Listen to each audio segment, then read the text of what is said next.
വാക്കും ദൃശ്യവും തമ്മിലുള്ള ബന്ധത്തെ മുൻനിർത്തി സിനിമയും സാഹിത്യവും തമ്മിലുള്ള ബന്ധത്തിൽ ഊന്നിക്കൊണ്ടുള്ള ഒരു ചർച്ചയാണ് ഈ സെഷൻ കൊണ്ട് ഉദ്ദേശിക്കുന്നത്.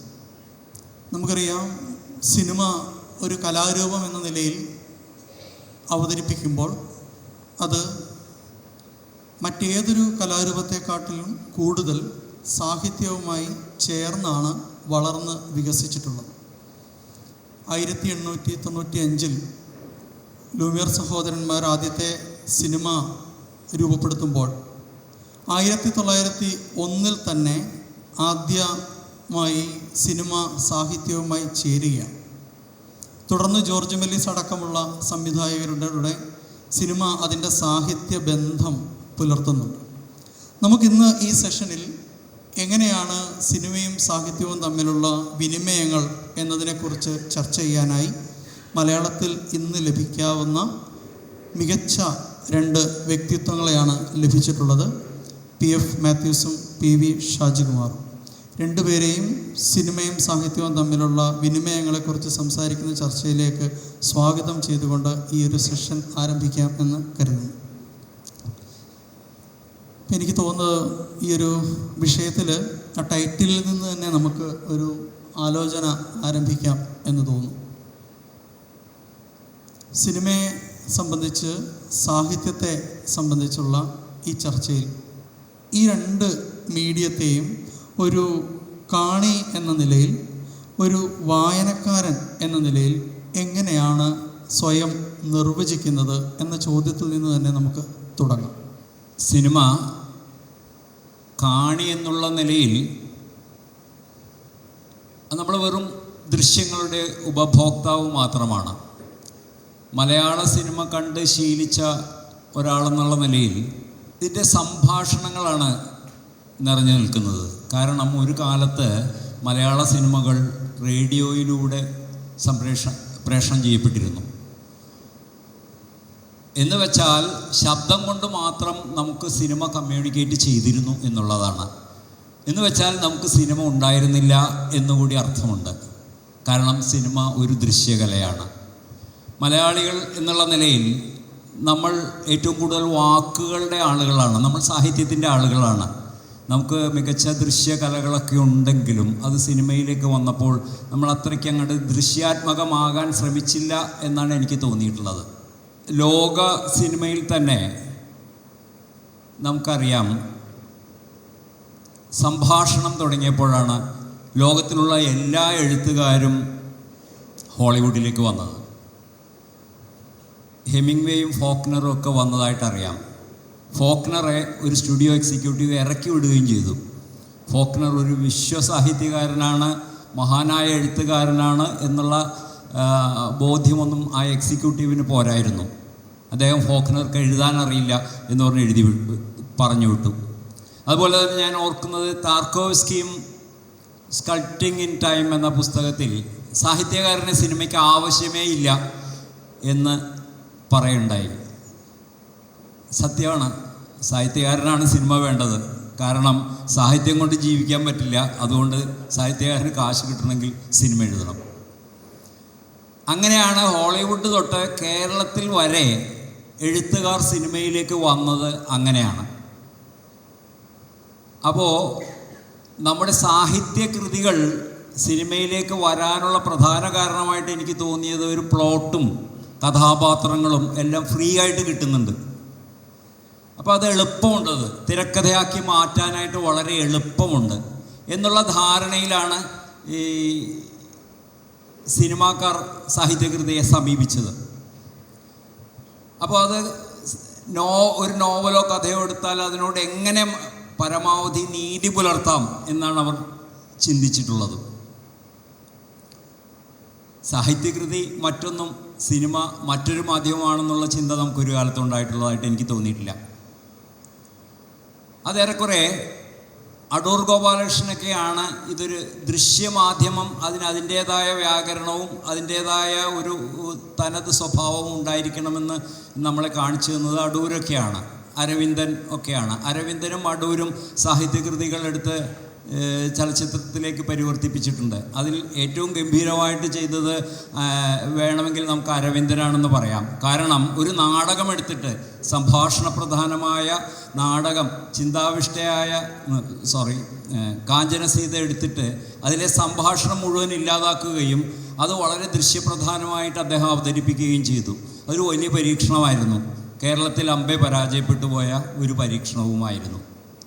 ഇപ്പോൾ നോക്കുമ്പോൾ അതിന് വളരെയധികം പരിമിതികളൊക്കെ ഉണ്ടെങ്കിലും അതൊരു ഗംഭീരമായ പരീക്ഷണമായിരുന്നു. ഒരു സാഹിത്യകൃതിയെ എങ്ങനെ സിനിമയിലേക്ക് മാറ്റി തീർക്കാം എന്ന് ഒരു കാണി എന്നുള്ള നിലയിൽ, അതാണല്ലോ ചോദ്യം, ഒരു കാണി എന്നുള്ള നിലയിൽ അത് സാധിക്കും എന്ന് നമ്മുടെ നാട്ടിൽ തന്നെ തെളിയിച്ചിട്ടുണ്ട്. അപ്പോൾ അത് പ്രതിഭയാണ് അതിന് വേണ്ടത്. നമ്മുടെ മികച്ച ചലച്ചിത്ര പ്രതിഭയുടെ അഭാവം കൊണ്ടായിരിക്കണം മികച്ച കൃതികളായിട്ട് തന്നെ പരിവർത്തനം ചെയ്യപ്പെട്ടത് എന്ന് എനിക്ക് തോന്നുന്നു. എല്ലാവർക്കും നമസ്കാരം. കോട്ടക്കകം റെസിഡൻസ് അസോസിയേഷൻ്റെ ക്രാഫ്റ്റ് 25 സർഗാത്മക ഫെസ്റ്റിവലിൻ്റെ ഭാഗമായി പങ്കെടുക്കാൻ കഴിഞ്ഞതിൽ ഏറെ സന്തോഷമുണ്ട്. മാത്യു ചേട്ടൻ മുഴുവൻ സംസാരിക്കാൻ ഞാൻ നേരത്തെ മാത്യു ചേട്ടനെ ഏൽപ്പിച്ചിട്ടുണ്ട്. ഞാൻ അധികമൊന്നും സംസാരിക്കില്ല. മാത്യു ചേട്ടൻ അരവിന്ദനെ കുറിച്ചിട്ട് പറയുന്ന സമയത്ത് ഞങ്ങളുടെ നാട്ടിൽ ഈ അരവിന്ദൻ്റെ ബാലേന്ദ്രൻ ചുള്ളിക്കാട് അഭിനയിച്ച സിനിമ ഏതാണ്? പോക്കുവെയിലില്ല. ഹരിപ്രസാദ് ചൗരസിയുടെ ഫ്ലൂട്ട് അതിലല്ല, ഹരിപ്രസാദ് ചൗരസിയുടെ ഫ്ലൂട്ട്. അപ്പോൾ അത് ഞങ്ങളുടെ നാട്ടിൽ ഒരു ഫിലിം സൊസൈറ്റി പ്രദർശിപ്പിച്ചു. ആ ഫുൾ ടൈം ഒരു വിജയലക്ഷ്മി ടാക്കീസിലാണത് പ്രദർശിപ്പിക്കുന്നത്. ഫുൾ ടൈം നിശബ്ദതയാണ്. ഇങ്ങനെ ഓടക്കുഴലിൻ്റെ ശബ്ദം മാത്രം കേൾക്കുന്നു. അപ്പോൾ ഒരു സാധാരണക്കാരനായിട്ടുള്ളൊരു മമ്മതിച്ച ഈ സിനിമ കാണാൻ കയറി, സിനിമയാണെന്ന് വിചാരിച്ച് കയറി, സിനിമയാണ് അങ്ങനല്ല, പുള്ളി എന്തെല്ലോ പ്രതീക്ഷിച്ച് കയറുന്നു. ഫുൾ ടൈം ആരും മിണ്ടുന്നില്ല. ചില ആളിങ്ങനെ വളരെ നിശബ്ദമായി ബീഡി വലിക്കുന്നു, ചില ആളിങ്ങനെ ഈ താടി ഇങ്ങനെ ചൊറിഞ്ഞുകൊണ്ടിരിക്കുന്നു. സിനിമയിലെ നടന്മാരും സംസാരിക്കുന്നില്ല, കാണുന്നവരും സംസാരിക്കുന്നില്ല. അവസാനം ഒരു കുതിര അതിലൂടെ സിനിമയിൽ ഇങ്ങനെ പോകുമ്പോൾ കുതിര അറിയാതെ ചിഹ്നം വിളിക്കും. അപ്പോൾ ഈ അബ്ദുച്ച പറയും, മുഹമ്മദിച്ച പറയും, എൻ്റെ കുതിര ഒടുവിൽ നീയെങ്കിലും സംസാരിച്ചല്ലോ എന്ന് പറയും. അപ്പോൾ ഈ ഭൗതികമായിട്ടുള്ള ഒരു സിനിമ ജീവിതം അന്യമായ ഒരു നാട്ടുമ്പുറത്തു ഞാൻ വരുന്നത്.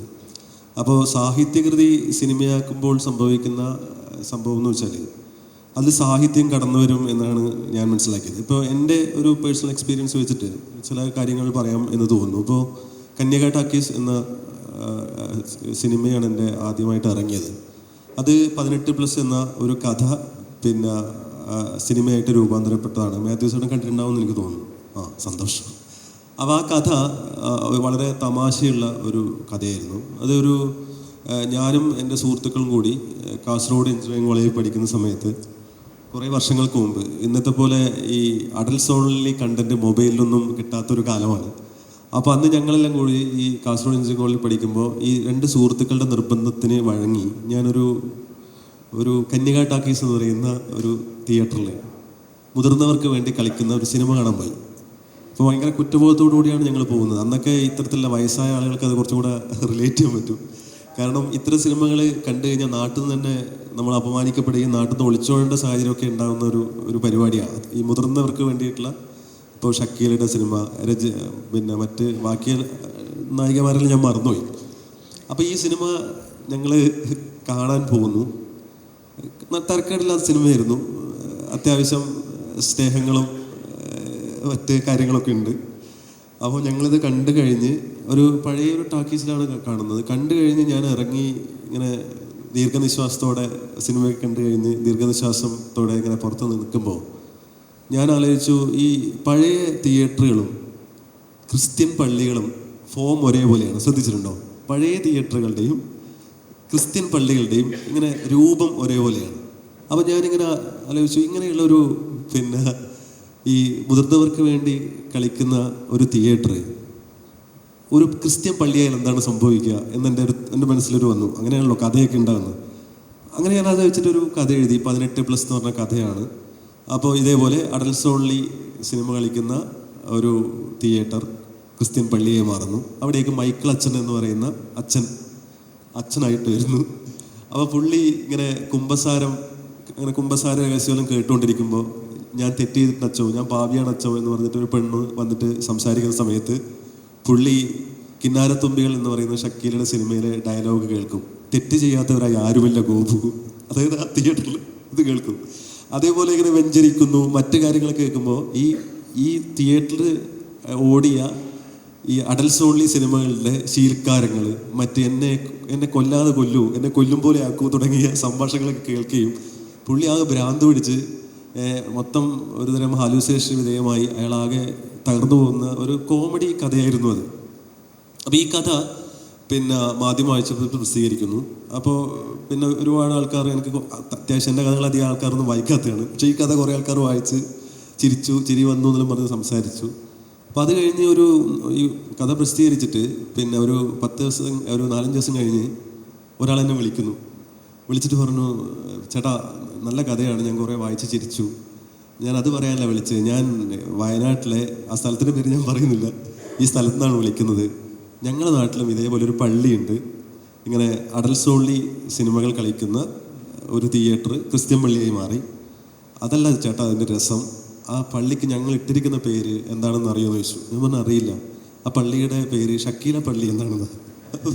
അപ്പോൾ നമ്മൾ സങ്കല്പിക്കുന്ന സാധനങ്ങൾ പിന്നെ യാഥാർത്ഥ്യമായി വരുന്നു എന്ന് പറയാൻ വേണ്ടിയിട്ടാണ് ഞാനിത് പറഞ്ഞത്. അപ്പോൾ ഇത് വളരെ ഭയങ്കര തമാശയായിട്ട് എഴുതിയൊരു കഥയാണ്. പക്ഷേ കന്യാ ടാക്കീസ് ആയിട്ട് അത് കൺവേർട്ട് ചെയ്യുമ്പോൾ അത് ഭയങ്കര സീരിയസ് ആയിട്ടാണ് ആ വിഷയത്തെ അപ്രോച്ച് ചെയ്തിട്ടുള്ളത്. കാരണം ക്രിസ്ത്യൻ പാപബോധത്തെയും പിന്നെ സെമിറ്റിക് മതം, ലൈംഗികത ഒക്കെ ഭയങ്കര സീരിയസ് ആയിട്ടാണ് ആ സിനിമ ചർച്ച ചെയ്യുന്നത്.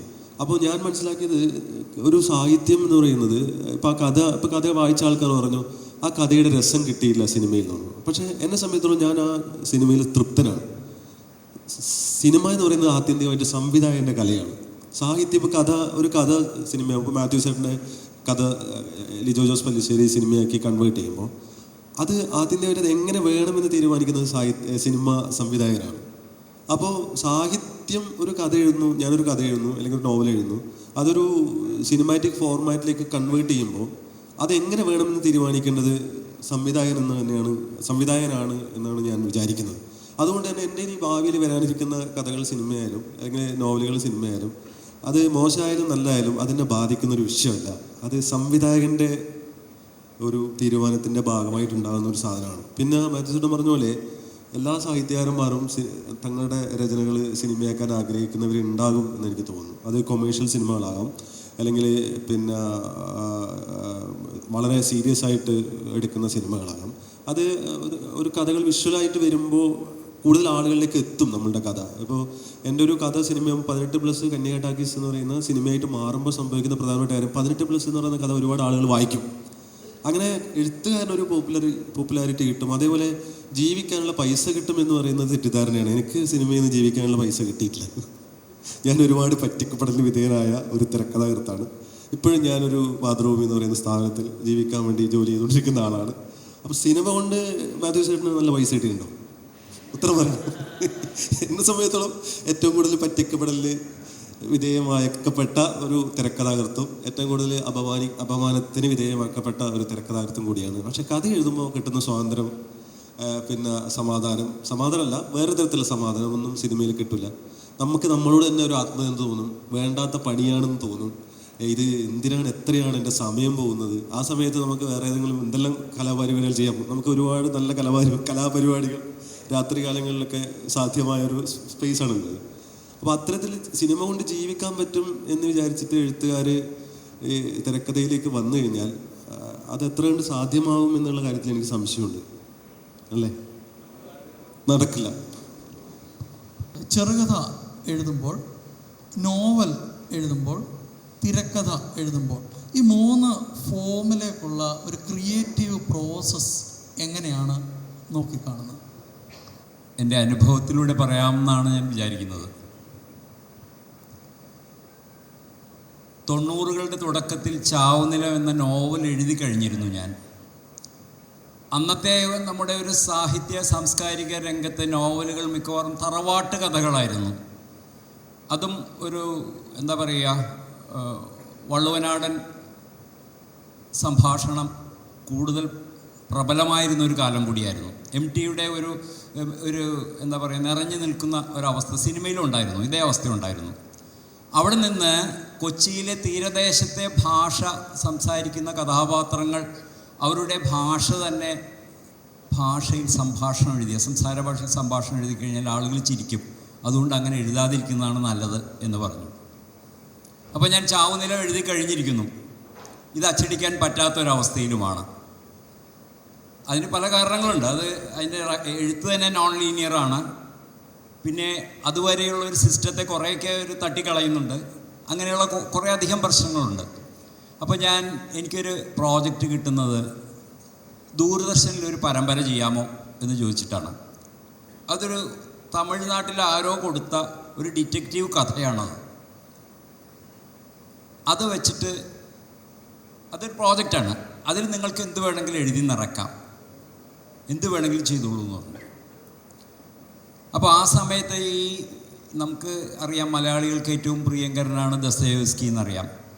ബ്രദേഴ്സ് കരമസോവ് 10-18 പ്രാവശ്യം വായിച്ച ഒരു ഹാങ് ഓവറിലൊക്കെ നിൽക്കുന്ന നേരത്താണ് ഒരു കൊച്ചിയുടെ തീരദേശ പരിസരങ്ങളിലുള്ള ഒരു കുടുംബത്തിൽ ഇത് പറിച്ചു നടാം എന്ന് ഞാൻ വിചാരിക്കുന്നത്. അതായത് കരമസോവ് സഹോദരന്മാർ അതേപടി എടുക്കാനല്ല. സിനിമയിൽ ഒരിക്കലും നമുക്ക് വാക്കുകൾ എടുക്കാൻ പറ്റില്ല, വാക്കുകൾ സിനിമയ്ക്ക് ആവശ്യമില്ല. എന്നാൽ ആശയങ്ങൾ സിനിമയിലേക്ക് ട്രാൻസ്ലേറ്റ് ചെയ്യാൻ പറ്റും. അപ്പോൾ ഈ കരമസോവ് സഹോദരന്മാരിലെ സാത്വിക രജോ തമോ ഗുണങ്ങളുള്ള കഥാപാത്രങ്ങളുടെ ഒരു സംഘർഷമുണ്ടല്ലോ, ഐവാനും എലിയോഷയും സ്മർഡിയാക്കോവും ഒക്കെ ഉള്ളൊരു സംഘർഷമുണ്ടല്ലോ, അതെടുക്കാം ഞാൻ തീരുമാനിച്ചു. പിന്നെ ഒരച്ഛൻ്റെ മരണം, മക്കളിൽ ആരോ ഒരാളാണ് കൊന്നത്. സ്വന്തം പിതാവിനെ കൊല്ലാൻ ഒരിക്കലെങ്കിലും ആഗ്രഹിക്കാത്ത മക്കളില്ലല്ലോ എന്ന ദസ്തയേവ്സ്കിയുടെ വാചകം, അത് നമ്മളെ വല്ലാതെ അലട്ടിക്കൊണ്ടിരിക്കുന്നൊരു സമയം കൂടിയായിരുന്നു. ഇത്തരം കാര്യങ്ങളാണ് സത്യം പറഞ്ഞാൽ മിഖായേലിൻ്റെ സന്തതികൾക്ക് പ്രചോദനമായി തീർന്നത്. ഒപ്പം തന്നെ അതിലെ സംസാര ഭാഷ, തനി കൊച്ചി സംസാര ഭാഷ ഉപയോഗിക്കാൻ തീരുമാനിച്ചിരുന്നു. അപ്പോൾ പലരും പറഞ്ഞു ഇത് വർക്കാവില്ല, ആളുകൾ നിരസിക്കും എന്നൊക്കെ പറഞ്ഞു. അങ്ങനെയാണ് അത് എഴുതി തുടങ്ങുന്നത്. അത് 13 എപ്പിസോഡ് ബിജു മേനോൻ ഒക്കെ അഭിനയിക്കുന്നത്. ആ കഥാപാത്രത്തിന് അലോഷ്യസ് എന്ന് പേരിട്ടത് മനഃപൂർവ്വമാണ്. അത് ശരിക്കും ഒരു ആദരം അർപ്പിക്കലായിരുന്നു. ദസ്തയേവ്സ്കിക്കുള്ള അലിയോഷ എന്ന കഥാപാത്രത്തെ അലോഷ്യസ് എന്ന് പേരിട്ട് അവതരിപ്പിക്കുകയാണ് ചെയ്തത്. പക്ഷെ അത്ഭുതം എന്ന് പറയട്ടെ, അത് ഈ ദൂരദർശനിൽ നിന്ന് വിളിച്ചു പറയുന്നത് അബ്സല്യൂട്ട് വ്യൂവർഷിപ്പ് കിട്ടിയ പരമ്പരയാണ്. 93-ലാണ് ഈ കഥ. ചെറുപ്പക്കാർക്ക് ഇത് അറിയാൻ പറ്റില്ല, ചിലപ്പോൾ തലനരച്ച ആളുകൾക്ക് അറിയാൻ പറ്റിയിരിക്കും. അബ്സല്യൂട്ട് വ്യൂവർഷിപ്പ് കിട്ടി. ഇതിനൊരു 2ാം ഭാഗം ചെയ്യാൻ പറ്റുമോ എന്ന് ചോദിച്ചു. ഞങ്ങൾ അഹങ്കാരത്തോടെ ചെയ്യാൻ പറ്റില്ല എന്ന് പറഞ്ഞു. എന്നിട്ട് അത് പോയി സിനിമ ചെയ്തു. അത് വേറെ കാര്യം. പുത്രൻ എന്നൊരു സിനിമ ചെയ്തു. അവിടെയാണ് ഞങ്ങൾ മനസ്സിലാക്കിയത് ഞങ്ങൾക്ക് മാധ്യമങ്ങൾ അറിയില്ല എന്നത്. പരമ്പര, ടെലിവിഷൻ പരമ്പര എന്നുള്ളത് സംഭാഷണത്തിൽ അധിഷ്ഠിതമായൊരു മാധ്യമമാണ്. സിനിമ എന്ന് പറയുന്നത് ഇമേജുകളിൽ അധിഷ്ഠിതമായൊരു മാധ്യമമാണ്. ഇത് രണ്ടിൻ്റെ വ്യത്യാസം ഞങ്ങൾക്കറിയില്ലായിരുന്നു. എനിക്ക് ഇതിനു മുമ്പ് സംഭവിച്ചിട്ടുണ്ട്. ഈ ശരറാന്തൽ എന്ന ഒരു നോവൽ, PR ശ്യാമളയുടെ നോവൽ എടുത്തിട്ടാണ് ഞാൻ ആദ്യമായിട്ട് പരമ്പര ചെയ്യുന്നത്. അത് 13 അധ്യായങ്ങളുള്ള നോവലായതുകൊണ്ട് 13 എപ്പിസോഡാക്കാൻ പറ്റുമെന്നുള്ള ഒരു എന്താ പറയുക, വളരെ ബാലിശമായൊരു വിശ്വാസത്തിൻ്റെ പുറത്താണ് അതെടുക്കുന്നത്. പക്ഷെ വായിച്ചു തുടങ്ങിയപ്പോഴാണ്, എഴുതാൻ വേണ്ടി വായിച്ചു തുടങ്ങിയപ്പോഴാണ് ദുരന്തം മനസ്സിലായത്. 13 അധ്യായങ്ങളും ഓരോ മനുഷ്യൻ്റെ ഉള്ളിലൂടെ നടക്കുന്ന മനോവ്യാപാരങ്ങളാണെന്ന്. എങ്ങനെ മനസ്സിനെ എങ്ങനെ സിനിമയിലേക്ക് കൊണ്ടുവരും എന്നുള്ളത് വലിയൊരു വിഷയമാണ്. ഇതെങ്ങനെ വിഷ്വലൈസ് ചെയ്യും എന്നുള്ളതൊരു വലിയ വിഷയമാണ്. അവിടെയാണ് ഒരു എഴുത്തുകാരൻ വെല്ലുവിളി, ഒരു സാഹിത്യകാരൻ വെല്ലുവിളി നേരിടുന്നത് അവിടെയാണ്. നമുക്ക് വാക്കുകൾ കൊണ്ട് പല സങ്കീർണതകളെയും കുരുക്കിയിടാൻ പറ്റും, പക്ഷേ ക്യാമറയ്ക്ക് ഒളിവിടങ്ങളില്ല. നമ്മൾ എഴുതുന്ന തിരക്കഥ ക്യാമറയിലൂടെ കടന്നു പോകുമ്പോൾ അതെല്ലാം തുറന്നു കാണിക്കും. നമുക്ക് ഒളിച്ചു വയ്ക്കാൻ പറ്റില്ല, കാണിച്ചു കളയും. അവിടെ നമ്മൾ തോറ്റുപോകും. എഴുത്തുകാരൻ തോറ്റുപോകുന്നത് അവിടെയാണ്. ചെറുകഥ എഴുതുമ്പോൾ, ഇപ്പോൾ ഈ പല മാധ്യമങ്ങളുടെ വ്യത്യാസമാണല്ലോ എൻ്റെ അടുത്ത് ചോദിച്ചത്. ചെറുകഥ എഴുതുമ്പോൾ എന്നെ സംബന്ധിച്ചിടത്തോളം ഞാൻ എൻ്റെ തിരക്കഥ എഴുത്തുകൊണ്ട് സാഹിത്യത്തിന് വളരെയധികം സഹായം ചെയ്തിട്ടുണ്ടെന്നാണ് എനിക്ക് തോന്നുന്നത്. അതിന് പ്രധാനപ്പെട്ട കാരണം സിനിമയ്ക്ക് ഭാഷ ആവശ്യമില്ല, അതിൻ്റെ നരേഷന് ഭാഷ ആവശ്യമില്ല. ഇപ്പോൾ ഭാഷയിൽ എഴുതണം എന്നുണ്ടെങ്കിൽ, കാരണം സൗണ്ട് പറഞ്ഞു കൊടുത്താൽ മതി. രാമൻ അത് ചെയ്തു, സീത അങ്ങോട്ട് പോയി എന്നൊക്കെ പറഞ്ഞു കൊടുത്താൽ മതി, റെക്കോർഡ് ചെയ്ത് കൊടുത്താലും മതി. എൻ്റെ ഒരു കഥ ഒരു തിരക്കഥാകൃത്ത് റെക്കോർഡ് ചെയ്ത് കൊടുത്തതായിട്ട് എനിക്കറിയാം. ജോഷി സംവിധാനം ചെയ്തൊരു സിനിമയാണ്. അപ്പോൾ ഭാഷ നിർബന്ധമില്ല. നറേഷൻസ് എഴുതുമ്പോൾ, ഭാഷയിൽ എഴുതുമ്പോൾ തന്നെ ചുരുക്കണം, വളരെ കുറച്ചേ പാടുള്ളൂ. അതിനെ വിശേഷണ പദങ്ങൾ വേണ്ട, നേരെ ആക്ഷൻ മാത്രം എഴുതുക. അങ്ങനെയാണ് നമ്മൾ തിരക്കഥ എഴുതുന്നത്. ഈ ഒരു ഗുണം എനിക്ക് സാഹിത്യം എഴുത്തിന് വളരെയധികം ഗുണം ചെയ്തു. വല്ലാതെ വലിച്ചു നീട്ടാതെ കുറുക്കാനായിട്ട് ഞാൻ പഠിച്ചത് ഈ തിരക്കഥ എഴുത്തുകൊണ്ടാണ്. അപ്പോൾ ഈ കുറേ കാലം പത്രപ്രവർത്തനത്തിൽ ഇരുന്നുകൊണ്ട് ഷാജിക്കും അറിയാൻ പറ്റുമായിരിക്കും ഇത് എങ്ങനെ ചുരുക്കാം എന്നുള്ളത്. പലപ്പോഴും മലയാളത്തിലെ പുതിയ കഥാകൃത്തുക്കൾക്കൊക്കെ അറിയാത്തൊരു കാര്യമാണ്. എങ്ങനെ ഒരു 10 പേജിൽ പറയാവുന്നത് എങ്ങനെ 2 പേജിലേക്ക് കൊണ്ടുവരാം. ഞാൻ ഈ ഇരുട്ടിലൊരു പുണ്യാളനും അടിയാളപ്രേതം എഴുതുമ്പോൾ ചുരുക്കാനാണ് ശ്രമിച്ചത്. വലിയ കൃതിയെ അത് എന്നെ സഹായിച്ചത് സിനിമയാണ്, സിനിമ എഴുത്താണ്. കാരണം ചിലപ്പോൾ ഒരൊറ്റ ദൃശ്യം കൊണ്ട് ഒരു പ്രദേശത്ത് നിന്ന് മറ്റൊരു ദേശത്തിലേക്ക് നമുക്ക് രംഗം മാറ്റാൻ സാധിക്കും.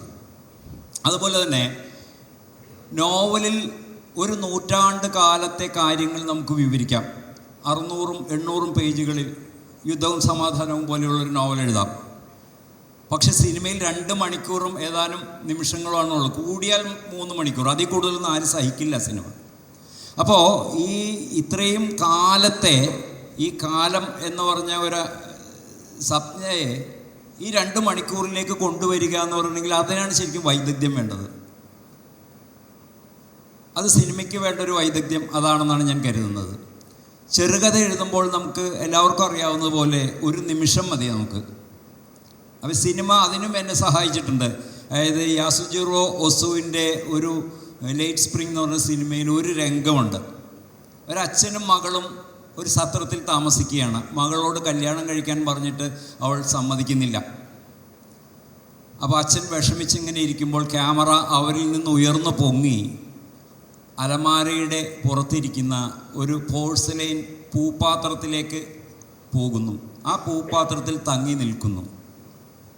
1-2 നൊടി തങ്ങി നിൽക്കുന്നു. ആ ക്യാമറ തിരിച്ചു വരുമ്പോൾ മകളുടെ മൂഡ് മൊത്തം മാറിയിരുന്നു. ഇത് സിനിമയിലേ സാധിക്കുകയുള്ളൂ.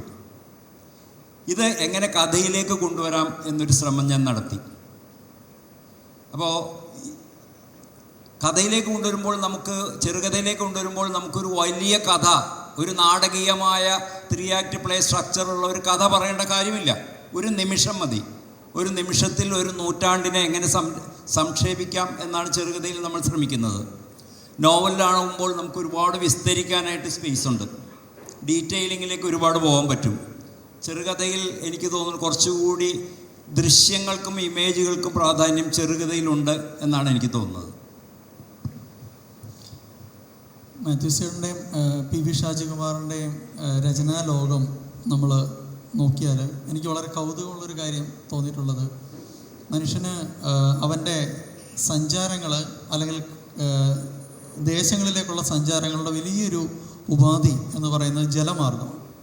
അപ്പോൾ ഈ സമുദ്രതീരങ്ങളെ ചേർന്ന് നിന്നുകൊണ്ട് ജലമാർഗത്തിലൂടെ കരയിലേക്ക് വരുന്ന മനുഷ്യരുടെ, ജലത്തോട് ചേർന്ന് നിൽക്കുന്ന മനുഷ്യരുടെ ആഴങ്ങളെ മാത്യു സാറിന് തൻ്റെ കഥകളിലൂടെ കണ്ടെത്തിയപ്പോൾ ഷാജികുമാറിനെ സംബന്ധിച്ച് ഈ കരയിൽ നിന്നും ഉള്ള ഇടവഴികളും ഊടുവഴികളും ദേശവിശ്വാസങ്ങളും അതിൻ്റെ ആഖ്യാനങ്ങളുടെയും കൗതുകങ്ങളിലേക്കാണ് പോകുന്നത്. നിങ്ങൾ കഥകൾ അല്ലെങ്കിൽ വായിച്ചു കഴിഞ്ഞാൽ അറിയാൻ പറ്റും. ജനത്തിൽ തുടങ്ങി മരണവംശത്തിൽ എത്തി നിൽക്കുമ്പോൾ എങ്ങനെയാണ് കേരളം എന്ന് പറയുന്ന ഒരു സ്പേസിനെ നമ്മൾ ഭൂപടത്തിൽ മാർക്ക് ചെയ്യുമ്പോൾ അതിനപ്പുറത്തേക്ക് ജനപദങ്ങൾ സംസാരിക്കുന്ന ഭാഷ, അതിൻ്റെ വൈവിധ്യങ്ങളിലൂടെ ഓരോ മനുഷ്യൻ്റെയും അനുഭവങ്ങളെയും അനുഭൂതികളെയും മാർക്ക് ചെയ്യുന്നു. ഇതാണ് ഷാജികുമാറിൻ്റെ കഥകളുടെയും രചനാ ലോകത്തിൻ്റെയും ആകത്തുകയുടെ ഒരു പോയിൻ്റ് ഇതാണ്. ഇപ്പം എൻ്റെ ചോദ്യവും ഇതേപോലെ ധാരാളം കഥകൾ എനിക്ക് തോന്നുന്നു ഇപ്പോൾ മലയാളത്തിൽ ഏറ്റവും ട്രെൻഡിങ് ആയിട്ടുള്ള നോവലുകളായ മരണവംശം പോലെയുള്ള ഒരു നോവലിലേക്ക് എത്തി നിൽക്കുന്നു. ടേക്ക് ഓഫ് പോലെയുള്ള, അല്ലെങ്കിൽ കന്യക ടാക്കീസിൻ്റെ കാര്യം നേരത്തെ സൂചിപ്പിച്ചു, പോലെയുള്ള സിനിമകളുടെ പിന്നിൽ പ്രവർത്തിച്ചു തിരക്കഥാകൃത്തായിട്ട്. അപ്പോൾ ഈ രീതിയിൽ നോക്കുമ്പോൾ നേരത്തെ മാത്യു സാറിനോട് ചോദിച്ച പോലെ തന്നെ ഈ ഒരു process, script, short story, novel, ഇതിലേക്കുള്ളൊരു ജേണി എങ്ങനെയാണ്? ഒരുപോലെയാണോ അതോ എന്തെങ്കിലും വ്യത്യാസമുണ്ടോ? ഞാൻ മാത്യു ചേട്ടൻ നേരത്തെ പറഞ്ഞതിൻ്റെ തുടർച്ചയായിട്ട് പറയാം. ഇപ്പോൾ എൻ്റെ കഥകൾ ആരെങ്കിലും വായിച്ചിട്ടുണ്ടെങ്കിൽ അത് മനസ്സിലാകുന്ന സാധനം വെച്ചാൽ അതൊരു വടക്കേ മലബാറിൻ്റെ ജീവിതവും ഭാഷയും കാര്യങ്ങളൊക്കെയാണ് എൻ്റെ കഥകളിൽ കടന്നു വന്നിട്ടുള്ളത്. അപ്പോൾ 23-ാം വയസ്സിലാണ് എൻ്റെ ആദ്യത്തെ പുസ്തകം ഇറങ്ങുന്നത്, ജനം എന്ന് പറഞ്ഞിട്ട്. അപ്പോൾ അതിലെ കഥകൾ വായിച്ചിട്ട് പൊതുവേ എല്ലാവരും പറഞ്ഞ ഈ എറണാകുളത്ത് നിന്ന് ഇങ്ങോട്ടുള്ള മനുഷ്യന്മാർ ആയിട്ടുള്ള വായിച്ചവരും എഴുത്തുകാരായിട്ടുള്ള സുഹൃത്തുക്കളൊക്കെ പറഞ്ഞ് ഇതിൻ്റെ ഭാഷ ഒന്നും തിരിയുന്നില്ല വെച്ചാൽ മനസ്സിലാവുന്നില്ല എന്ന് പറയും. അപ്പോൾ ഇതേ പ്രശ്നമാണ് പിന്നെ ചാവ് ഇത് എഴുതുമ്പോൾ, നോവൽ എഴുതുമ്പോൾ മാത്യു ചേട്ടനോട് പലരും പറഞ്ഞിട്ടുള്ളത്.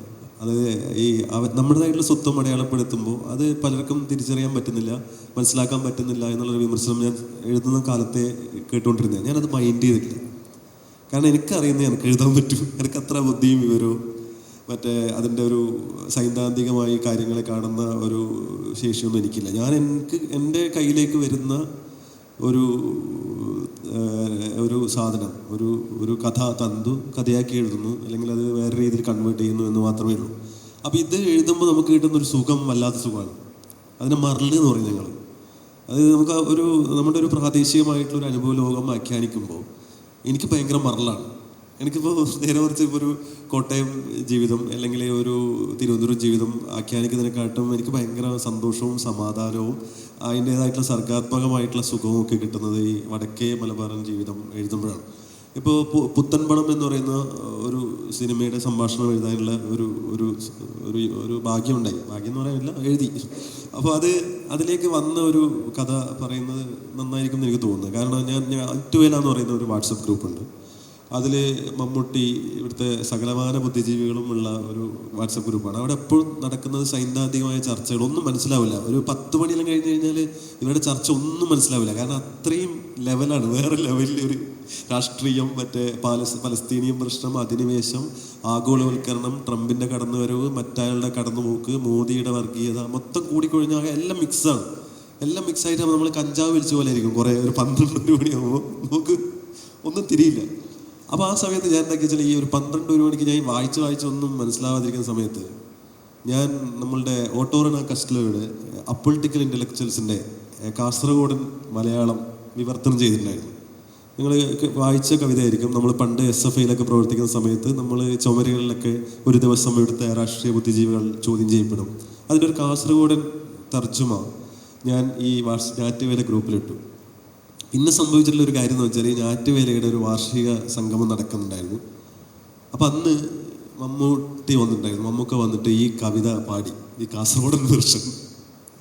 പുള്ളി ഭയങ്കരമായിട്ട് കഷ്ടപ്പെട്ടാണ് വായിച്ചെങ്കിലും അതിൽ നിന്ന് കിട്ടിയൊരു ഗുണം എന്ന് പറയുന്നത് ഈ കവിത വായിച്ച് ഈ പുത്തൻപണം എന്ന് പറയുന്ന സിനിമ, കാസർഗോഡൻ നിത്യാനന്ദ ഷേണായി എന്ന് പറയുന്ന ഒരു കാസർഗോഡൻ ഗുണ്ടയാണ് കാസർഗോഡൻ അധോലോക നായകനായിട്ടാണ് മമ്മൂക്ക അതിൽ നായകനായിട്ട് വരുന്നത്. അപ്പോൾ അതിൽ കാസർഗോഡൻ ഭാഷ സംസാരിക്കാൻ കാരണം, എന്നെ വിളിച്ചതിന് കാരണം ഈ അപ്പൊളിറ്റിക്കൽ ഇൻ്റലക്ച്വൽസിൻ്റെ കാസർഗോഡൻ വിവർത്തനം വായിച്ചിട്ടാണ്.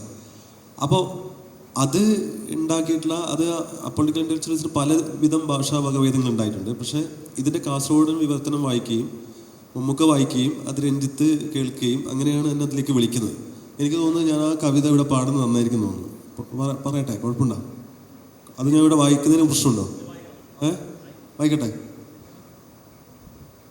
ഇത് കുറച്ച് ബുദ്ധി. മാത്യു ചേട്ടൻ ഒരു സൈഡിൽ ഭയങ്കര ഇൻ്റലക്ച്വലായിട്ട് സംസാരിക്കും, ഞാൻ ഇപ്പുറത്ത് വളരെ തട്ട് താഴ്ത്തി സംസാരിക്കും. ഞാനിത് ഒന്ന് വായിക്കാൻ തോന്നുന്നു. കാരണം എങ്ങനെയാണ് ഭാഷ, നമ്മളൊരു കവിതയെ ഒരു ലോക്കൽ റൂട്ടിലേക്ക് എങ്ങനെയാണ് വരുന്നതെന്ന് ഒന്ന് സൂചിപ്പിക്കാൻ വേണ്ടിയിട്ടാണ് ഞാൻ ഇത് വായിക്കുന്നത്.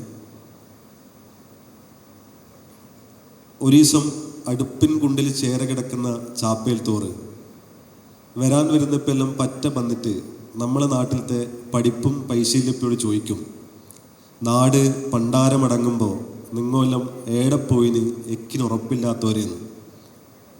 ഓൻ്റെ എല്ലാം നിൽക്കലും നോക്കലും വട്ടി തടലും പൈസേരെ വീട് വീർപ്പിക്കലും ബീപ്പാള വീശലും നാമൂസളക്കലും പല്ലിൻ്റെ ഇടയിൽ ഇറച്ചി കുത്തുമ്പോൾ ഉണ്ടാകുന്ന വെറുതെയുള്ള ബേജാറൊന്നും ഒറ്റൊരുത്തനും കണക്കിലിടൂല. ഓൻ്റെ നൊടിച്ചലിൻ്റെ ബണ്ണത്തിന് ഒരുത്തനും നിൽക്കൂല. നിന്റെ പൗറ് നിന്റെ വീട്ടിൽ കൊണ്ടച്ചാൽ മതിയെന്ന് കൂക്കിക്കൊണ്ട് അരിക്ക് ഉരിയില്ലാത്തോറ് വരും. ഓൻ്റെ എല്ലാം എഴുത്തിലും വർത്താനത്തിലും വരാത്തവർ, ഓനെല്ലാം ചോദിക്കുമ്പോൾ അണ്ടബായിൽ കഞ്ഞിയും വെള്ളവും ഒഴിച്ചു കൊടുത്തവർ, ഓൻ്റെ കുപ്പായം കവ്വിക്കൊടുത്തവർ, ഓൻ്റെ വീടും കക്കൂസും മനാരാക്കി കൊടുത്തവർ അപ്യവരും വന്നിട്ട് നടുനീർത്തിയിട്ട് ചോദിക്കും, നാട് കുയിലേക്ക് കാലെടുത്ത് വെക്കുമ്പോൾ നീയെല്ലാം ഏടറാ പോയിന് നടുവിന് എല്ലില്ലാത്തവരെന്ന്.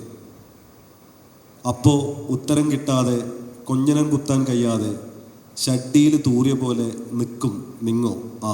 ഇതാണ് അപ്പൊളിറ്റിക്കൽ ഇൻ്റലിജൻസിൻ്റെ കാസർഗോഡൻ വേർഷൻ. അപ്പോൾ ഞാൻ പറയുന്നത്, നമ്മൾ ഈ ലോക്കലായിട്ടുള്ള സംഭവങ്ങൾ നറേറ്റ് ചെയ്യുമ്പോൾ കിട്ടുന്ന പ്രധാനപ്പെട്ട ഒരു കാര്യം എന്ന് പറയുന്നത് നമ്മളറിയാത്തൊരു ഭൂമിക. അപ്പോൾ കാസർഗോഡൻ സിനിമകൾ ഭയങ്കരമായിട്ട് ഇപ്പോൾ വന്നുകൊണ്ടിരിക്കാനില്ല. നമ്മൾ കുറേ കാലം ഭയങ്കരമായിട്ട് അടിച്ചമർത്തലിന് വിധേയമാക്കപ്പെട്ട ജനതയാണ്. ഞങ്ങൾ കാസർഗോഡുകാരെ കുറിച്ച് പറയുന്നത് ഉദ്യോഗസ്ഥന്മാരെ സ്ഥലം മാറ്റാനും പിന്നെ രാഷ്ട്രീയ പാർട്ടികൾക്ക് ജാഥ തുടങ്ങാനും മാത്രമുള്ള ഇടമായിരുന്നു കാസർഗോഡ്. അപ്പോൾ ഒരു കാലം കഴിയുമ്പോൾ നമ്മൾ ഈ സോഷ്യൽ മീഡിയയൊക്കെ വന്ന് കല കൂടുതൽ ജനാധിപത്യവൽക്കരിക്കപ്പെട്ടു.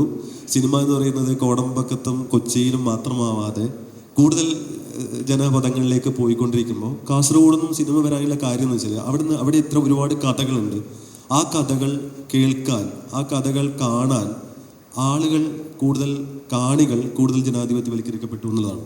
ഇപ്പോൾ എഴുത്തിൽ തിരക്കഥ അല്ലെങ്കിൽ സംഭാഷണങ്ങൾ എന്നിലുണ്ടാക്കിയിട്ടുള്ള പ്രധാനപ്പെട്ട ഒരു മാറ്റം എന്ന് പറയുന്നത്, മാത്യു ചേട്ടൻ പറഞ്ഞതിൽ നിന്ന് വ്യത്യസ്തമായിട്ട് എൻ്റെ കഥകളിലെ സംഭാഷണങ്ങളിൽ നിന്ന് സാഹിത്യം പോയതാണ്. സാഹിത്യം അല്ലെങ്കിൽ എൻ്റെ കഥകളിലൊക്കെ ഭയങ്കര വൈകാരികമായി സാഹിത്യം കൊണ്ടുവരും. എവിടെ പോയി എന്ന് ചോദിക്കുന്നതിന് പകരം ഭയങ്കരമായിട്ട് സാഹിത്യം എവിടെയോ വന്ന് നിന്നതുപോലെ തോന്നി എന്നൊക്കെ പറഞ്ഞിട്ട് നമ്മൾ എഴുതും.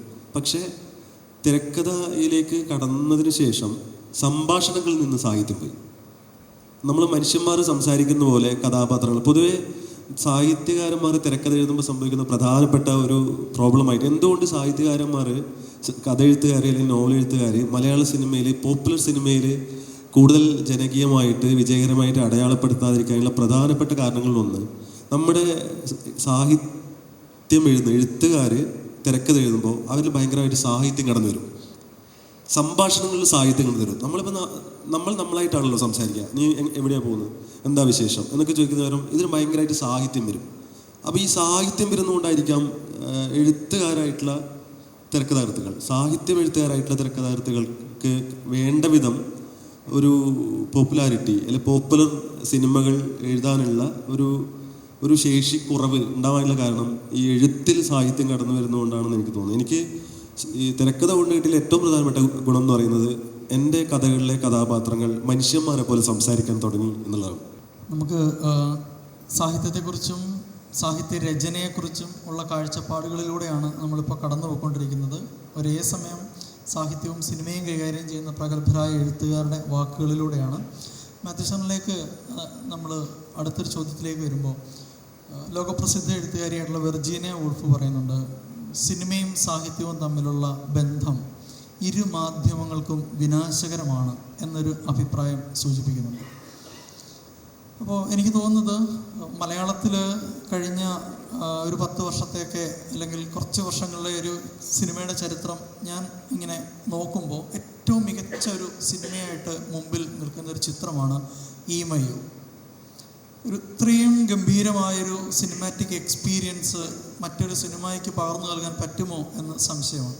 അപ്പോൾ എൻ്റെ ചോദ്യം, ഒരു സാഹിത്യകൃതി സിനിമയിലേക്ക് എടുക്കുമ്പോൾ, സിനിമയിലേക്ക് അനുകൽപ്പനം ചെയ്യുമ്പോൾ അത് എങ്ങനെ ആയിരിക്കണം, എന്തായിരിക്കണം എന്നുള്ളത് ഈമയു എന്ന ചിത്രത്തെ മുൻനിർത്തിയിട്ട്, പ്രത്യേകിച്ചും ഇവിടെ സൂചിപ്പിക്കുകയുണ്ടായി സിനിമ എന്ന് പറയുന്നത് സംവിധായകൻ്റെ കലയാണ് എന്നൊരു ആർഗ്യുമെൻ്റ്. എനിക്ക് തോന്നുന്നത് വളരെ പ്രസിദ്ധമായ, ഏറ്റവും കൂടുതൽ പ്രബലമായ ഒരാശയം തന്നെയാണ്. ഒരു കൂട്ടം ആളുകൾ നിൽക്കുമ്പോഴും അതിൻ്റെ ഒരു കമാൻഡറായിട്ട് പലപ്പോഴും സംവിധായകൻ വന്നു നിൽക്കുന്നു. ഇപ്പോൾ ലിജോ ജോസ് പല്ലിശ്ശേരി പോലെയുള്ള ഒരു സംവിധായകൻ ഈമയു എന്ന് പറയുന്ന സിനിമ ചെയ്യുമ്പോൾ അതിനാധാരമായുള്ള ആശയവും ആവിഷ്കാരവും ഭാഷയിലൂടെ നിർവഹിച്ച വ്യക്തി എന്ന നിലയിൽ ഈ ഒരു സിനിമയുടെ ഒരു രൂപീകരണത്തെ മുൻനിർത്തിയിട്ട് സാഹിത്യവും സിനിമയും എന്ന ആശയത്തെ എങ്ങനെയാണ് വിശദീകരിക്കാനായിട്ട് കഴിയുന്നത്? 2 വർഷം മുമ്പ് ബേലാത്താർ എന്ന സംവിധായകൻ തിരുവനന്തപുരത്ത് വന്നപ്പോൾ പറഞ്ഞത്, സിനിമയ്ക്ക് തിരക്കഥയുടെ ആവശ്യമേ ഇല്ല എന്നാണ് പറഞ്ഞത്. പിന്നെ എന്തിനാ നിങ്ങൾ തിരക്കഥ എഴുതുന്നത് എന്ന് ചോദിച്ചു കഴിഞ്ഞപ്പോൾ പുള്ളി പറഞ്ഞത്, എനിക്ക് ലോൺ വാങ്ങിക്കാനാണ്, സിനിമ എടുക്കാനുള്ള ലോണിന് വേണ്ടിയാണ് തിരക്കഥ എഴുതുന്നത് എന്നാണ് പറഞ്ഞത്. എനിക്ക് തോന്നുന്നു അപ്പം തന്നെ ബീനാപ്പോളം മറ്റും ചോദിച്ചു, എഡിറ്ററുടെ കാര്യമോ? എൻ്റെ സിനിമയിൽ എഡിറ്റർക്കും ജോലി ഉണ്ടാവില്ല. കാരണം ഒരു സിംഗിൾ ഷോട്ട് 10-20 മിനിറ്റ് ഇങ്ങനെ പോയിക്കൊണ്ടിരിക്കും, അതിന് എഡിറ്റർ ആവശ്യമില്ലല്ലോ. ഞാൻ പറഞ്ഞു വന്നത്, ഈ തിരക്കഥ എന്നുള്ളത് ഏറ്റവും കൂടുതൽ പോപ്പുലറൈസ് ചെയ്തത് കേരളത്തിലെ എഴുത്തുകാരാണ്. പ്രത്യേകിച്ച് MT പത്മരാജൻ തുടങ്ങിയ എഴുത്തുകാരാണ് ഇത് പോപ്പുലറൈസ് ചെയ്തത്. അതിൽ MT ആണ്, ഇപ്പോൾ ഷാജി പറഞ്ഞതുപോലെ, ഏറ്റവും കൂടുതൽ സാഹിത്യ ഭാഷയെ സംഭാഷണത്തിലേക്ക് കടത്തിവിട്ടത് MT വാസുദേവൻ നായരാണ്. പത്മരാജൻ അത്രയും ചെയ്തിട്ടില്ല. അപ്പോൾ അത് ശരിക്കും പിന്നാലെ വരുന്ന എഴുത്തുകാർക്കൊക്കെ വലിയൊരു ബാധ്യതയായി മാറിയിരുന്നു. MT പോലെ എഴുതണം എന്നുള്ള ഒരു ബാധ്യതയായിട്ട് മാറിയിരുന്നു. അങ്ങനെ ഒരുപാട് പേര് അനുകരിച്ച് തകർന്നു പോയിട്ടുമുണ്ട്. അപ്പോൾ അങ്ങനെ എഴുതരുത് എന്ന് കരുതിയിട്ട് തന്നെയാണ് ഞാൻ നോവൽ, കഥ എല്ലാം എഴുതുമ്പോൾ മുൻപേ പോയ ആ ഒരു നിലവിലുള്ള ഒരു സാഹിത്യം പോലെ അല്ലെങ്കിൽ സിനിമ പോലെ ആകരുത് എന്നുള്ള. ഇമായാവ് എഴുതുമ്പോൾ അത് ചാവുനിലം എന്ന നോവലിൻ്റെ ഒരു അടിസ്ഥാനം അതിനുണ്ടായിരുന്നു. അത് നോവലിൽ നിന്ന് എടുത്തതാണെന്ന് ഞാൻ പറയുന്നില്ല, എന്നാൽ നോവലിൻ്റേതായ കുറേ ഒരു സാംസ്കാരികമായ ഒരു തലം അതിനകത്തുണ്ട്. അത് നിഷേധിക്കാൻ പറ്റില്ല. ചില രംഗങ്ങളും അതിനകത്ത് എടുത്തിട്ടുണ്ട്. അപ്പോൾ ഈ നമുക്കറിയാം, നമ്മുടെ പുതിയ തലമുറ സിനിമാക്കാർ ചെയ്യുന്നത് എന്താണെന്ന് വെച്ചിട്ടുണ്ടെങ്കിൽ, ഇപ്പോൾ അന്നയും റസൂലും എന്ന് പറഞ്ഞ ഒരു സിനിമ എടുത്തു കഴിഞ്ഞപ്പോൾ അതിൻ്റെ സംവിധായകൻ സിനിമ ഷൂട്ട് ചെയ്ത് കഴിഞ്ഞപ്പോൾ പറഞ്ഞു, ഞാൻ എൻ്റെ തിരക്കഥ കത്തിച്ചു കളഞ്ഞു എന്നാണ് പറഞ്ഞത്. ഒരു എഴുത്തുകാരനെ കൊണ്ട് എഴുതിച്ചതാണ് അതിൻ്റെ തിരക്കഥ, അത് അയാൾ കത്തിച്ചു കളഞ്ഞു എന്ന് പറഞ്ഞു. ഇത് പണ്ട് ഗോദാർദ് പറഞ്ഞ ഡയലോഗാണ്. ആ സിനിമയ്ക്ക് അത് പറയാനുള്ള യാതൊരു ഇതും ഇല്ലായിരുന്നു. അത് അനയും റസൂലും എന്താ ചെയ്തതെന്ന് വെച്ചിട്ടുണ്ടെങ്കിൽ, അതിലെ കഥാപാത്രങ്ങളെ കൊണ്ട് ഡയലോഗ് പറയിപ്പിച്ചു. പരസ്പരം ഓരോ രംഗങ്ങളും സംവിധായകൻ ഇംപ്രവൈസ് ചെയ്തു. ഇത് ലോക സിനിമയിൽ എന്നോ തുടങ്ങിയതാണ്. 76-ൽ നമ്മുടെ ഈ തിരുവനന്തപുരത്ത് വന്ന വിം വെൻഡേഴ്സ് ചെയ്തതാണ്. അദ്ദേഹത്തിൻ്റെ കിങ്സ് ഓഫ് ദ റോഡ് എന്ന് പറഞ്ഞ സിനിമ, അതിലെ റിട്ടൺ സ്ക്രിപ്റ്റേ ഉണ്ടായിരുന്നില്ല. എല്ലാം അപ്പോൾ ഷൂട്ട് ചെയ്യുന്ന വേളയിൽ തന്നെ ഇംപ്രവൈസ് ചെയ്യുമായിരുന്നു. ഡയലോഗുകൾ വളരെ കുറവായിരുന്നു. അപ്പോൾ ഈ ഒരു ചരിത്രത്തിലൂടെ കടന്നു പോയി കഴിയുമ്പോൾ, ഇപ്പോൾ ഈ ഓംകാർ വൈയുടെ in the mood of love ഒക്കെ അങ്ങനെ തന്നെയാണ്. അതിനൊരു കഥ പോലും ഉണ്ടായിരുന്നില്ല. അപ്പോൾ സിനിമയ്ക്ക് ഇതൊന്നും ആവശ്യമില്ല എന്നുള്ളത് വലിയ സംവിധായകർ നമ്മളെ കാണിച്ചു തന്നിട്ടുണ്ട്. പക്ഷെ അപ്പോൾ നമ്മളും ഈ ആദിമധ്യാന്തമുള്ള ഒരു കഥയിലൂടെ പോയിക്കൊണ്ടിരിക്കുകയാണ്. നമുക്കിത് വേണം, ഒരു തുടക്കം, ഒരു മധ്യം, ഒരു അന്ത്യം, അതിൽ ഡ്രാമ വേണം, ടേണിംഗ് പോയിന്റ് വേണം. അത് ഈ ഹോളിവുഡിലെ കച്ചവടക്കാരായ സ്ക്രിപ്റ്റ് ഗുരുക്കന്മാർ എഴുതിയ ടെക്സ്റ്റ് വെച്ചിട്ടാണ് നമ്മൾ സിനിമ ചെയ്തുകൊണ്ടിരുന്നത്. അപ്പോൾ ഇതിനെ എങ്ങനെ ബ്രേക്ക് ചെയ്യാം എന്നുള്ളൊരു ആലോചന നമ്മളുടെ ഉള്ളിലുണ്ടായിരുന്നു. പക്ഷേ പലപ്പോഴും ഇത് ഏറ്റെടുത്ത് നടപ്പാക്കാൻ തയ്യാറായിട്ടുള്ള പ്രൊഡ്യൂസർ ഉണ്ടാവില്ല, സംവിധായകരുണ്ടാവില്ല. അപ്പോൾ ഈ ഒരു മരിച്ച വീട് ചിത്രീകരിക്കുക, അതിനകത്ത് മരണമല്ല നമ്മൾ പറയുന്നത്, തീരദേശത്തെ മരിച്ച വീട്ടിലേക്ക് ഒരു ജനസമൂഹം മുഴുവൻ കടന്നു വരുന്നു. കൂടുതലും കീഴാളരായ ഒരു സമൂഹം കടന്നു വരുന്നു. അതായത് ഒരു ജീവിതം കടന്നു വരുന്നു മരിച്ച വീട്ടിലേക്ക്. ഈ ഒരു കോൺസെപ്റ്റിൽ ആണ് അതിൻ്റെ തിരക്കഥ എഴുതുന്നത്. അപ്പോൾ അതിൻ്റെ തിരക്കഥ എഴുതുമ്പോൾ ഈ ഷാജി പറഞ്ഞതുപോലെ നമ്മൾ കാണുന്നതും നമ്മൾ അനുഭവിച്ചതുമായിട്ടുള്ള ആ ജീവിതം, അതിലുള്ള മനുഷ്യർ, അവരുടെ ഒരു സത്ത, അവരുടെ ഒരു ചോരയും മാംസവുമുള്ള മനുഷ്യർ, അവരുടെ സംസാരം, ഇതൊക്കെ വരണമെന്ന് ആഗ്രഹമുണ്ടായിരുന്നു. ഓൾമോസ്റ്റ് അതേപടി തന്നെ എക്സിക്യൂട്ട് ചെയ്തിട്ടുണ്ട് ലിജോ അതിനകത്തുള്ള. പക്ഷേ അദ്ദേഹം അതിനകത്ത് വളരെ ശക്തമായ ഒരു ജീവിതത്തിൻ്റെ ഒരു സപ്പോർട്ട് കൊടുത്തിട്ടുണ്ട്. അതായത് എപ്പോഴും സംവിധായകൻ എഴുതി വെച്ച കടലാസ് എപ്പോഴും കടലാസ് തന്നെയാണ്.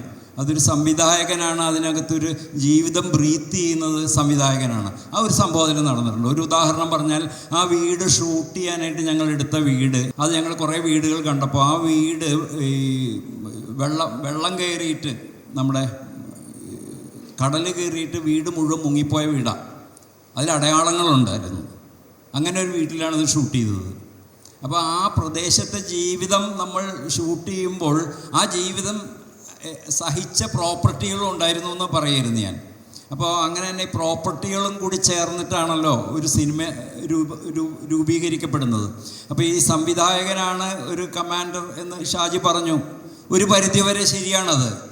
സംവിധായകന് ചില തീരുമാനങ്ങൾ, ഫൈനൽ തീരുമാനങ്ങൾ എടുക്കാൻ ഒരാൾ വേണം എന്നുള്ള നിലയിലെ ഒരു ഓർക്കസ്ട്ര കണ്ടക്ടറുടെ റോള് അതിനുള്ളൂ. പക്ഷേ അപ്പോഴും അതിന് ഗ്രാൻഡ് ടെക്നീഷ്യൻസിൻ്റെ ആവശ്യമുണ്ട്.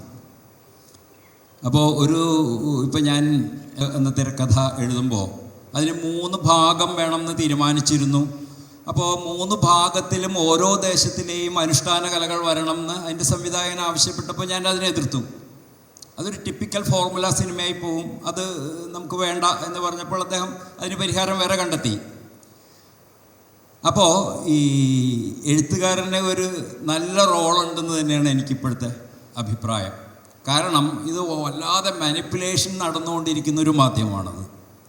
ഒരു സംവിധായകൻ, എനിക്ക് തോന്നുന്നില്ല എത്രത്തോളം ഒരു കൾച്ചറലി അവെയറായിട്ടുള്ള എത്ര സംവിധായകരുണ്ട്, വളരെ കുറച്ച് പേരല്ലേ ഉള്ളൂ. അവർ രംഗത്ത് വന്നു കഴിയുമ്പോൾ തീർച്ചയായിട്ടും അതിൽ പ്രശ്നം എന്ന് വെച്ചാൽ സെൻസിബിളായിട്ടുള്ള സംവിധായകരുടെ അടുത്ത് നമ്മൾ പെടുക എന്നുള്ളതാണ്. അത് നമ്മുടെ യോഗം കൂടിയാണ്. ഒരു ധാരണയും ബോധമില്ലാത്തൊരു സംവിധായകൻ്റെ കൂടെ ഞാൻ എത്രയോ വർഷങ്ങളായി തിരക്കഥ എഴുതി ജീവിതം പൊട്ടിച്ചുറക്കിയിട്ടുണ്ട്. നമുക്കൊരു ബോധവും കഥയുള്ളൊരു സംവിധായകൻ നമ്മളുടെ കഥ സിനിമയാക്കാൻ വരുമ്പോൾ അപ്പോൾ നമുക്ക് വലിയ ടെൻഷൻ അടിക്കേണ്ട കാര്യമൊന്നുമില്ല. ഒരു ബോധമില്ലാത്ത മനുഷ്യരുടെ അടുത്ത് നിങ്ങൾ പോരുന്നതാണ് എൻ്റെ അഭിപ്രായം.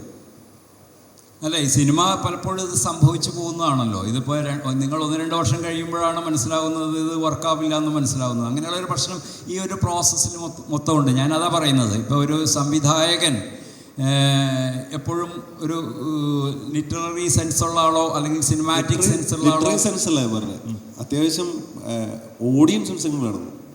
ഈ ജോണർ ഓഫ് ആൾക്കാരുടെ അടുത്തേക്കാണ് ഞാൻ കൊണ്ടുവെക്കുന്നത് എന്നുള്ളൊരു ബോധം ഉള്ളൊരു സംവിധാനത്തിൻ്റെ അടുത്തേക്ക് ഒന്ന് ടെസ്റ്റ്. നമ്മളിപ്പോൾ ഇൻ്റർവ്യൂവിൽ ഒരു ആളെ ജോലിക്ക് എടുക്കുന്ന പോലെ നമ്മൾ ചോദ്യങ്ങൾ ചോദിച്ചിട്ടാണ് എടുക്കുന്നത്. അതേപോലെ നിങ്ങളുടെ അടുത്തേക്ക് ഒരു സംവിധാനം വരുമ്പോൾ ഇവൻ്റെ ബോധം ഒന്ന് നിങ്ങൾ അളക്കേണ്ടത് അത്യാവശ്യമാണെന്ന് എനിക്ക് തോന്നുന്നു. അല്ലാതെ നിങ്ങൾ പോയി കഥയും തിരക്കഥയും എഴുതാൻ നിൽക്കരുതെന്നാണ് എൻ്റെ അഭിപ്രായം.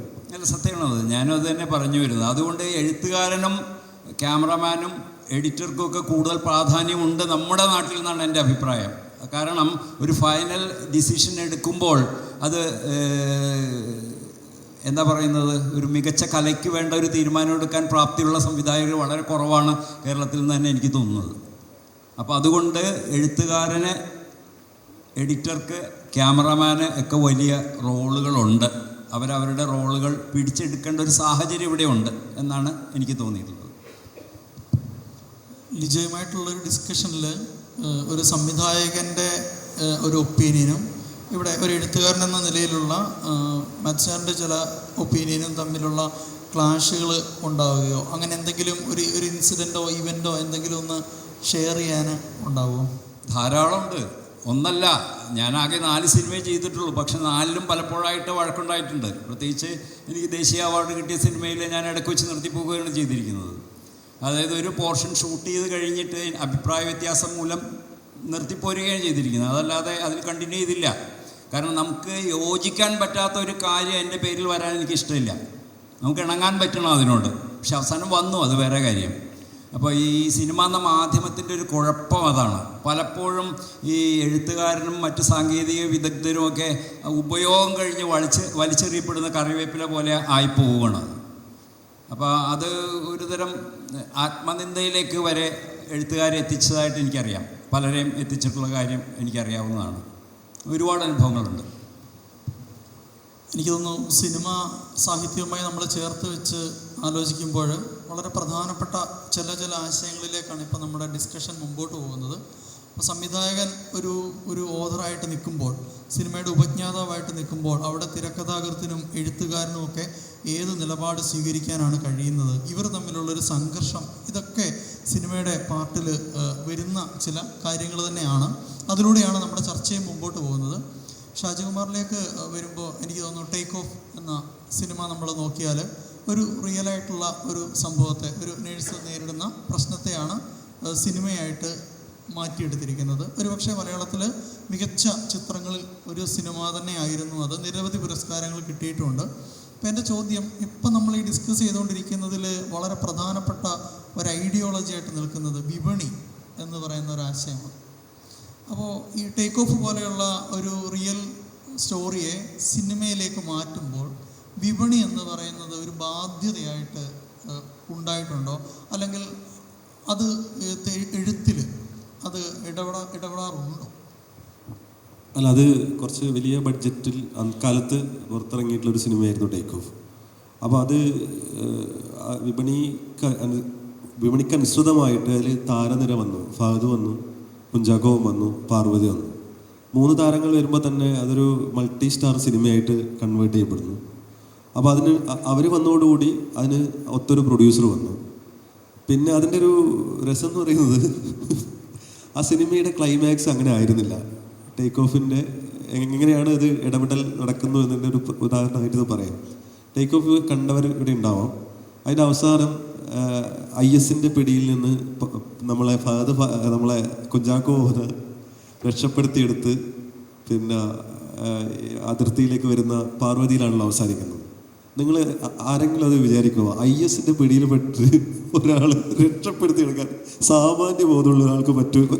സാമാന്യ ബോധത്തിൽ ആലോചിച്ചാൽ അത് നടക്കുന്ന കേസല്ല. അപ്പം ഞങ്ങളുടെ സ്ക്രിപ്റ്റിൽ ഉണ്ടായിരുന്നത് വെച്ചാൽ അവസാനം സീനിൽ ഈ നമ്മളെ ഫഹദ് ഫാസിൽ പാർവതിയോട് പറഞ്ഞുകൊണ്ടേയിരിക്കും, കുഞ്ചാക്കോനോട് എത്തി, ഒരു കുഴപ്പമില്ല, നീ എത്രയും പെട്ടെന്ന് നേഴ്സുമാരെയും കൊണ്ടുപോവാ.